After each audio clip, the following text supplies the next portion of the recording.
Hey guys, welcome back to the channel. Today we're going to be watching a video called Formula 1 Pit Stops Explained. So I'm very excited to check this out because I know that pit stops are like when they're like in a race and they have to like stop the car to like, I don't know what they do exactly. I know they change tires. I know that's a fact, but I don't really know what else do they do. I know they do it like super fast. I know it's a thing. I even think they like at the end of like when this like the world championship or something, like when the season is over, I think they actually, I believe I've heard that they also like award like the fastest pit stop, I think, for like the team that's not necessarily the team that wins, or the best car or something. I think they actually like do award this. And I'm guessing it's like the fastest one, right? Like the team that does this in the fastest, it's probably like, obviously they have like a timer, and the one that does it the faster, or the one that's done it faster throughout the season, probably is the one that wins. I think that's how it goes. I don't really know what else they do. I think maybe like if they need to like change something in the car, but like in a very quick manner, I believe they also do that.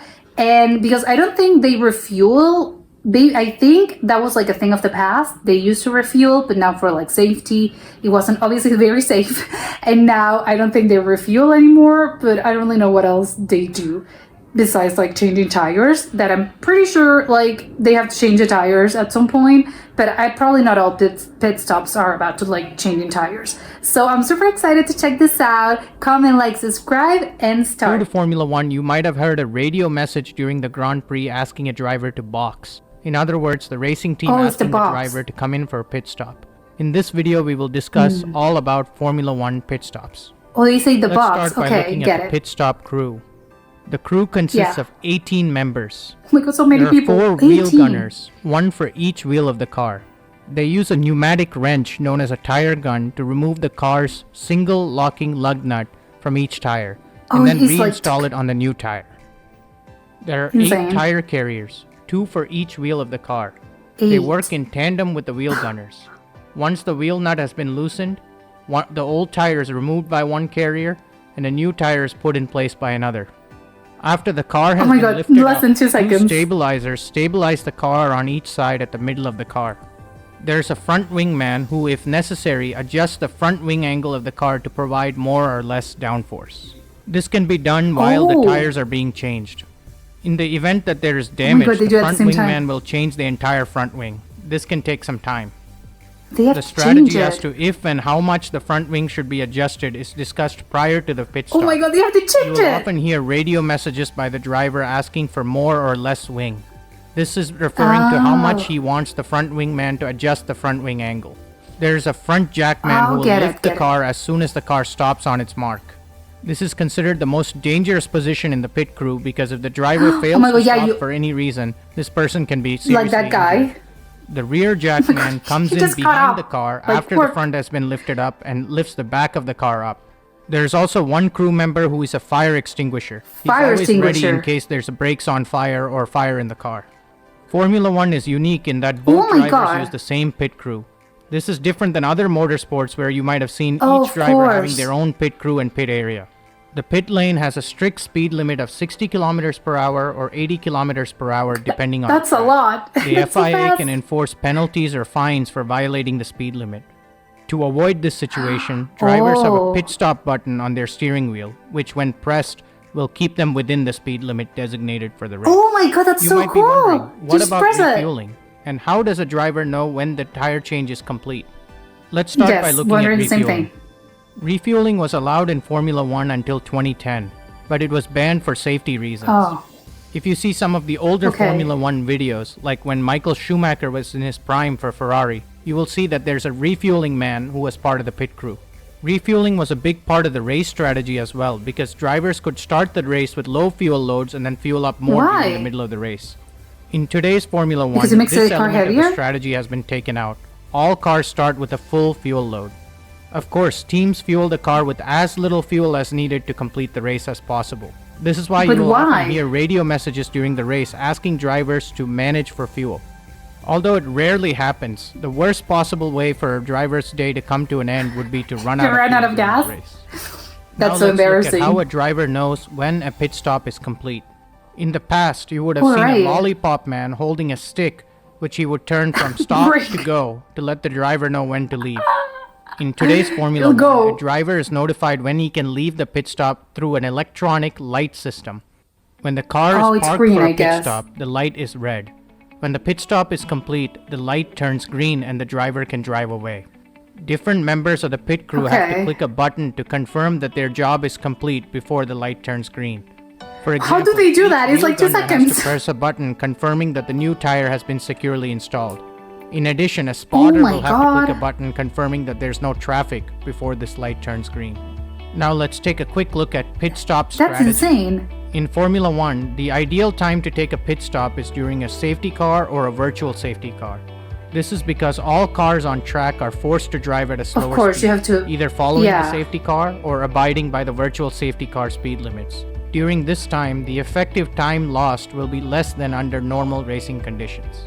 In a typical racing scenario, the most common strategies employed are the overcut and the undercut. Look out for a future video where I will talk about these strategies in detail. Now I'd like to hear from you. Do you think that refueling should be brought back to Formula 1? Leave your thoughts in the comments. I have no idea. Thanks for watching. Make sure to like this video and consider subscribing to the channel for more great Formula 1 content. Okay, yeah. I think like it's interesting like that the question about like the refueling, because I think I'm a little bit unclear on how the thing works, because they say like you want to start with low fuel. I don't really know why. My first guess is that they want, because maybe the car is heavier, so because it's heavier then you go slower.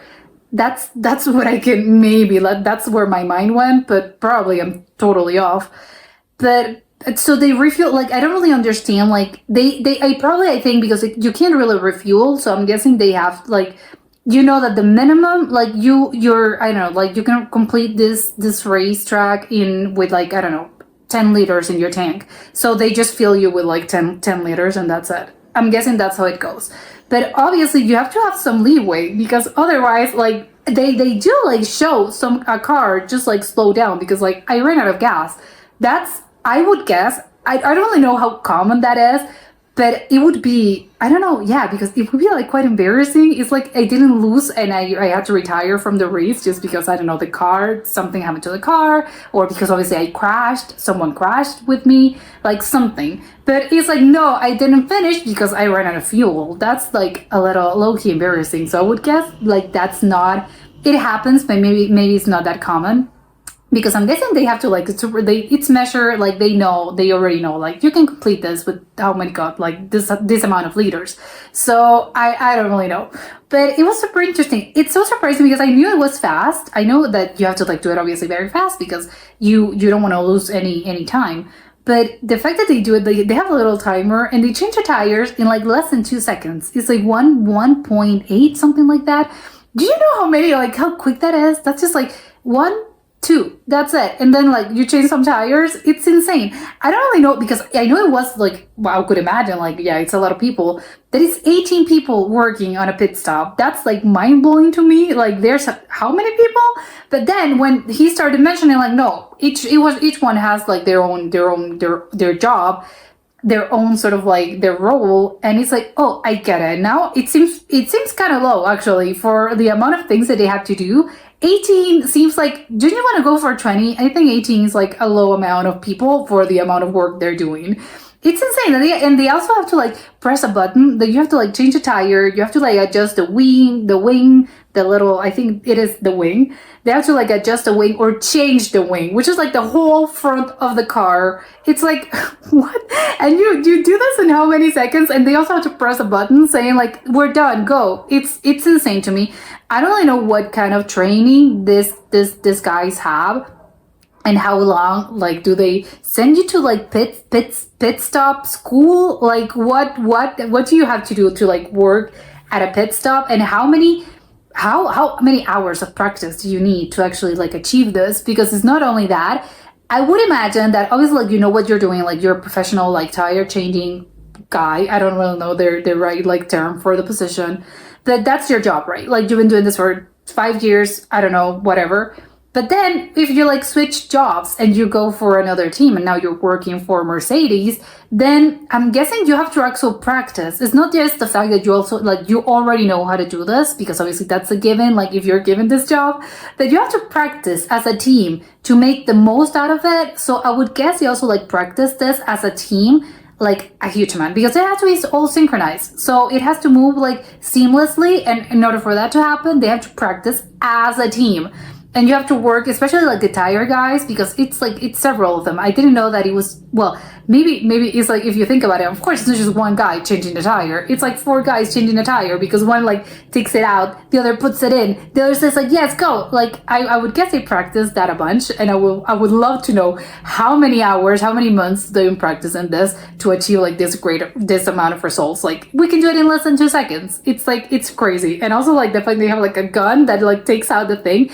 I also like, my mind goes to a lot of places. Also like how many accidents in the pit stop, in the box, have happened. And maybe even these days it's not that common, because obviously we have like this amount of technology, and they, like he said, you have to press a button. The driver has like a button that's like, hey, pit stop speed. But I'm wondering like how common it was before all these things for accidents to happen, like the driver like passed the mark and then like hit over the guy on the front, or like the wheel guys, the tire guys, maybe they were like, oh yeah, but like a screw was loose or something and the car went by and like your tire flies over. I don't know, like my mind goes to a lot of places. I'm glad that we have all this technology these days, and it's even more impressive that we can do it like in so little amount of time. But yeah, this was incredibly interesting. Hopefully you find it as interesting as I did, and I'll see you next time. Bye.